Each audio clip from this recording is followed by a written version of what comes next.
After becoming the first playwright in Australia to win the Victorian Prize for Literature last year, Darwin writer Mary Anne Butler has returned to the top end for the world premiere of her new play. The Sound of Waiting explores the continued experiences of asylum seekers around the world as they put themselves in danger in the search for safety. ABC News reporter Georgia Hitch sat down with the writer and lead actor ahead of the play's opening tonight. I think the difference with this one was hearing a quote by Tony Abbott on Q&A in 2010 when there was an audience question posed to him, and that audience question was, what would Jesus do with asylum seekers? Jesus didn't say yes to everyone.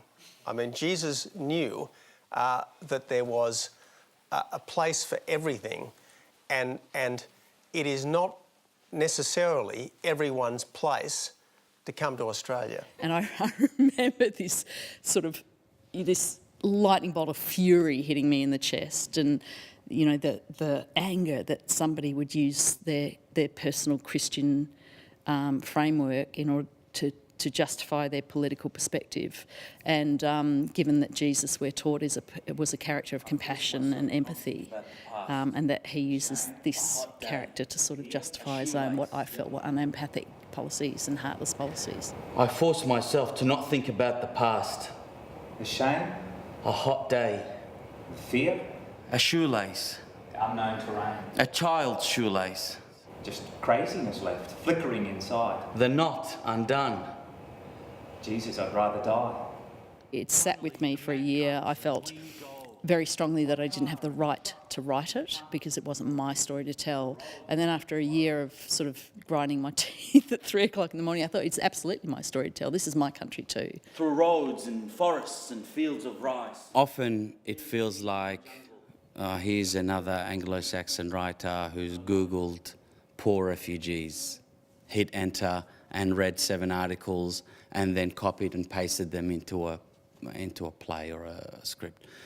And this wasn't the case. I knew who Mary Anne was, or her name, and so I knew it was going to be good, but I didn't know it was going to be that good. That authentic voice, that is kind of, I don't know how she did it, to be honest, because the character that I play, who's a refugee, is written so well it feels like, yeah, I didn't get the sense that a white person had written this. And there before me is the endless ocean, glowing in the moonlight.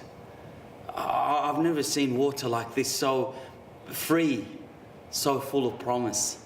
Is there something that you would like people to walk away with from this, even if it's just a question that they might ask themselves? Yeah, I think just a reboot of empathy.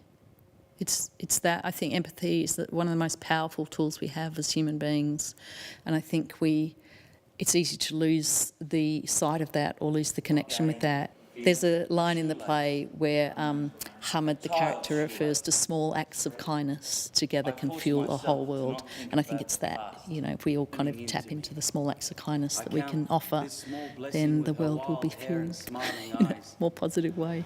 And I keep counting until I reach infinity.